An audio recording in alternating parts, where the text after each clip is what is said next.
Michelle, I'm joined here by Stephen Chan, the city's senior drainage assessment engineer. Welcome to BT.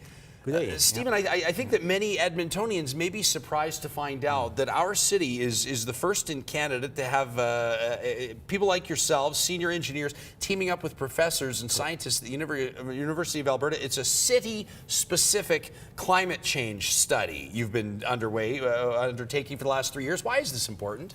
Oh, it's very important because we would like to find out the key reasons for the cause of the increased number of severe storms that we have been recorded and observed in the last couple of decades, so that we can prepare ourselves to move forward and to prepare maybe the improvements to the service for the City of Edmonton. Yeah. Now, you're certainly, of course, yourself specifically interested in how our city's drainage infrastructure stands up, and I would imagine you've got a captive audience right now. Albertans will not soon forget the impact of flooding last summer, including right here in our city. I'll remember an image along the White Mud that was just absolutely remarkable.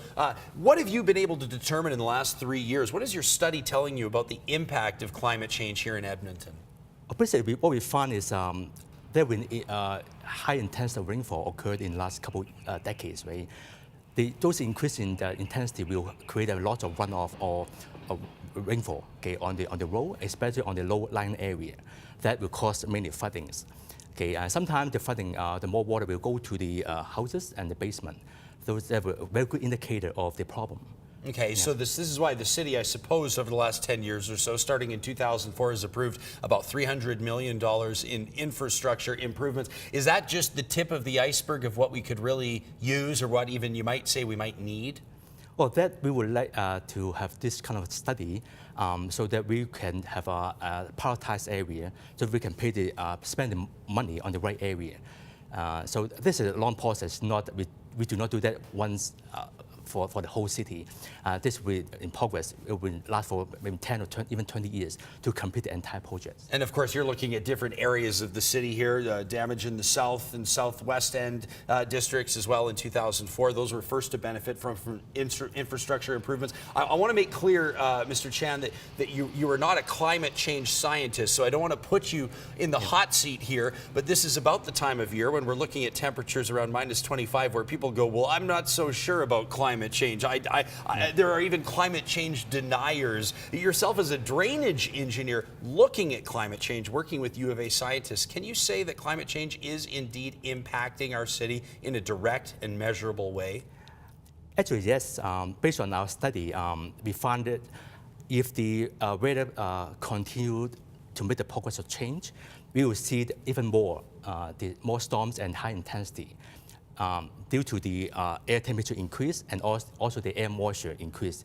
So that is, as a result, we will see more storm and high intensity of rainfall. So we know that you're able to anticipate strain on our city's drainage infrastructure. Are new neighborhoods better equipped than older neighborhoods in our city to handle some of these drainage strains? Yeah, because this is the ongoing improvements, right? So we would like to cover actually the entire area, including the existing and also the current area and also the future area. So we would like to bring up the service standard to provide the best service to the citizen. There you have it. Service is what it is all about, and keeping Edmontonians happy. I know for many of us, this may be news that this study was going on, but we're certainly glad that it is. Stephen Chan with the City of Edmonton. Thanks for joining us today. Thank you. Breakfast Television's back. Bridget and I will take on the Say What file. That's coming up next at 6:28 Tuesday morning.